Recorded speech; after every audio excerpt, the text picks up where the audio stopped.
Coming up for you on Daybreak, the president is expected to sign a funding bill today to dodge another shutdown, but he has other plans lawmakers are also concerned about.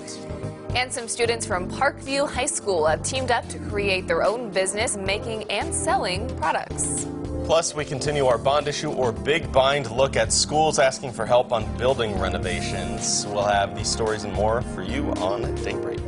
Good morning and welcome on into Daybreak. It's Friday, February 15th. I'm Lauren Barnes. And I'm Joe Morano. As we get set on this Friday, I hope you enjoyed the day in the sun yesterday and the wind. Yeah, it was warm. And a Valentine's Day if you were celebrating. Maybe you're recovering from that sugar rush today. Yeah, I know I am, just from what we ate on set right here.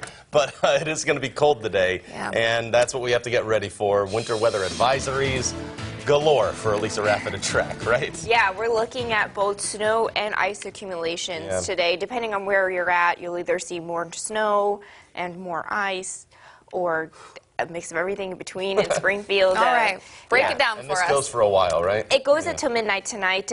Things are fine out there right now, but we do have the winter weather advisory. It's going to take effect at 9 o'clock this morning. That's where we expect to start to see some of this wintry mix fill in. It's in effect for all of our Missouri counties and then our top two northwest Arkansas counties there.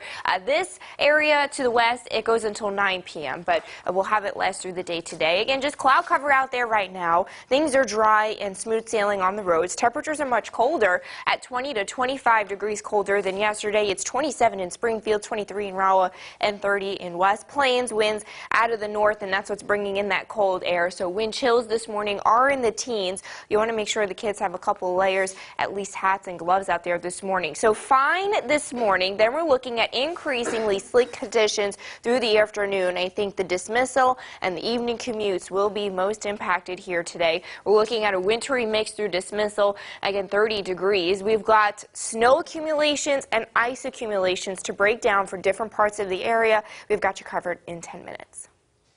And we need to begin Daybreak with some political coverage for you today. The government shutdown will be avoided, but a new challenge is coming in Washington. CBS's Mark Liverman has the reaction to President Trump's plan for a national emergency.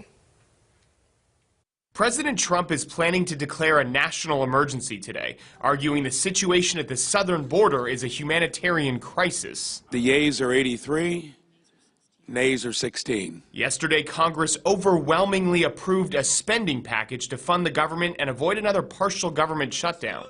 The yeas are 300. The nays are 128. Included in it is $1.4 billion for border fencing, far short of the $5.7 billion President Trump wanted for a wall. He's prepared to sign the bill.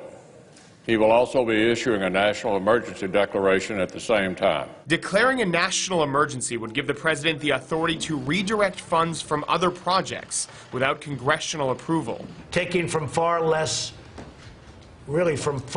important areas. Democrats are expected to challenge the order. We will not have an end run around the Congress of the United States. President Trump himself has argued against it. In a 2014 tweet, he said President Obama was subverting the Constitution because he is unable to negotiate with Congress. What if it's a President Bernie Sanders and he declares climate change? The primary concern Republicans have, the precedent it sets for a future Democratic president. If it's a President Bernie Sanders, then we're going to have a lot more problems than this. In the latest CBS News poll, 2/3 of Americans said President Trump should not declare a national emergency. Mark Liverman, CBS News.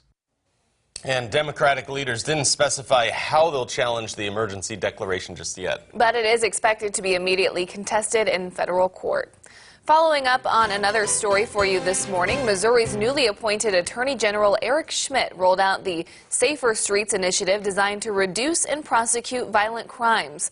Missouri AG Eric Schmitt was here yesterday along with the U.S. prosecutor for the Western District, Tim Garrison. This initiative is a partnership between the two offices to help crack down on violent crimes in Missouri. Schmitt says that violent crime is on the rise in KC, St. Louis, and Springfield. And Springfield's a great place to call home, but unfortunately, we've seen violent crime on the rise, and it's an all too often occurrence, which is why we're here today. Assistant Attorneys General from our office will work hand in hand with U.S. attorneys in the Western District, and we'll have at least an attorney here in Springfield to help in that effort. Now, Greene County Sheriff Jim Arnott says crime has actually decreased over the last 3 years, but another prosecutor is a good thing for the justice system in Springfield. Putting crime in focus now this morning, Joseph Miller is expected in court today to face sentencing after a jury has found him guilty of sodomy and assault back in December of 2018. Greene County prosecuting attorney Dan Patterson said at the trial the victim testified that Miller was her neighbor. She was kicked out of her house and Miller let her keep belongings at his home, but when she came to retrieve her things, she said Miller sexually assaulted her. Several employees at Mercy also testified that the victim had significant blood loss and required surgery. 2 teachers across the Ozarks were recently charged for having inappropriate relationships with students. A teacher in Barry County and one in Jasper County have each been charged in separate cases of having sexual contact with students. 24-year-old Chelsea Leroy has been charged with 2 counts of second-degree rape and 2 counts of sexual contact with a student. Leroy worked at the Southwest R5 district as a drama teacher and a substitute for other classes.